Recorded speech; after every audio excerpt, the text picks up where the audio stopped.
इस संसार में कई ऐसे प्रश्न हैं जिनका उत्तर हम नहीं जानते हैं, किंतु कुछ प्रश्न ऐसे भी हैं जिनका उत्तर तो है, किंतु अज्ञानता के कारण व्यक्ति उन्हें स्वीकार ही नहीं करता। नमस्कार मित्रों, मैं श्री कुमार स्वागत करता हूँ आपका अपने YouTube चैनल धार्मिक रहस्य पर। अगर आप सनातन धर्म से जुड़े रहस्य और कहानियों को जानना चाहते हैं तो मेरे इस चैनल को अवश्य सब्सक्राइब करें, वीडियोस को अंत तक देखें, अपने दोस्तों के साथ भी शेयर करें और वीडियोस को लाइक करना ना भूलें। आपके इसी प्रकार के प्रेम से मेरा विश्वास बढ़ता है। तो चलिए मित्रों, जानते हैं आखिर ऐसा क्या हुआ न्याय के देवता शनिदेव और बृहस्पति देव के साथ जो उन्हें न्याय मांगने जाना पड़ा। एक गांव में एक व्यक्ति रहता था। उसके परिवार में उसके बूढ़े माँ बाप, उसकी पत्नी, उसका बेटा रहता था।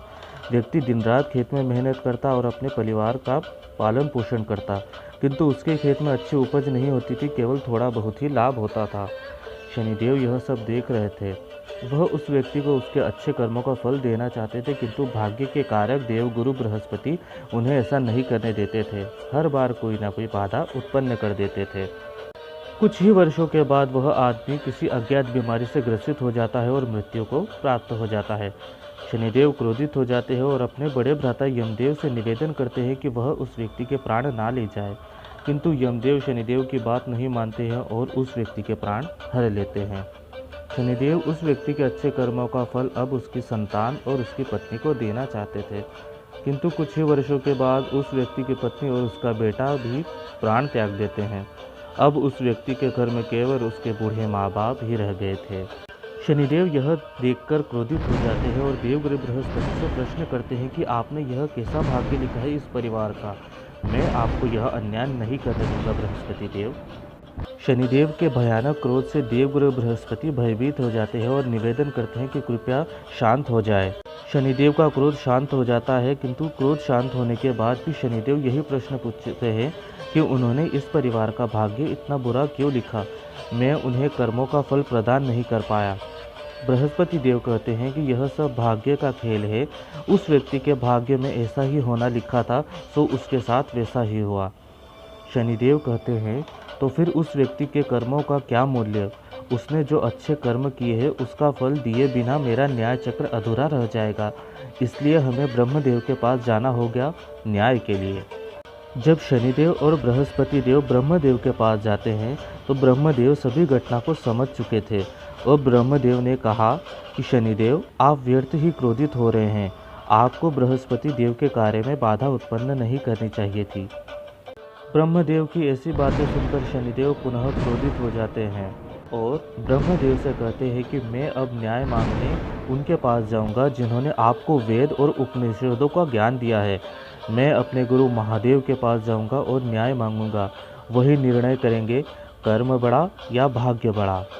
महादेव के समक्ष जाकर शनिदेव उनकी वंदना करते हैं, किंतु महादेव अपने ध्यान में थे, इसलिए अपनी आंखें नहीं खोली। निराश होकर शनिदेव अब अपने न्याय चक्र को ही समाप्त कर देना चाहते थे, क्योंकि ऐसे न्याय चक्र का क्या उपयोग जो उन्हें न्याय ही ना करने दे। शनिदेव जब अपने न्याय चक्र पर प्रहार करने ही वाले थे, महादेव अपनी साधना से बाहर आ जाते हैं और शनिदेव से इसका कारण पूछते हैं। सारी बातें सुनकर भगवान शिव ने ब्रह्मदेव और बृहस्पति देव को आदेश दिया। इसके उपरांत ब्रह्मदेव और बृहस्पति देव तुरंत कैलाश पहुंच जाते हैं। महादेव कहते हैं, आप दोनों बुद्धिमान देवों से ऐसी आशा नहीं थी। आज से मैं यह निर्णय करता हूँ कि भाग्य का निर्माण कर्मों के आधार पर ही होगा। महादेव के द्वारा यह निर्णय सुनकर ब्रह्मदेव और बृहस्पति देव लज्जित हो जाते हैं और महादेव से क्षमा मांगते हैं और वहाँ से अपने अपने लोग चले जाते हैं। शनिदेव भी प्रसन्न है और महादेव को प्रणाम करके वह भी अपने शनि लोक चले जाते हैं।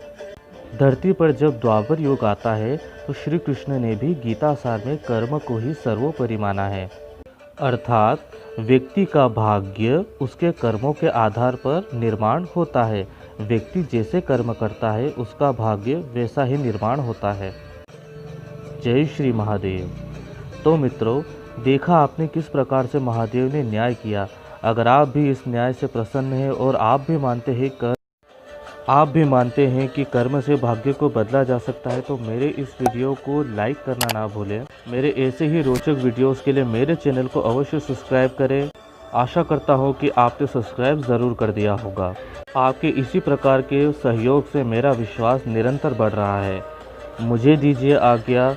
ओम शम शनिश्चराय नमः।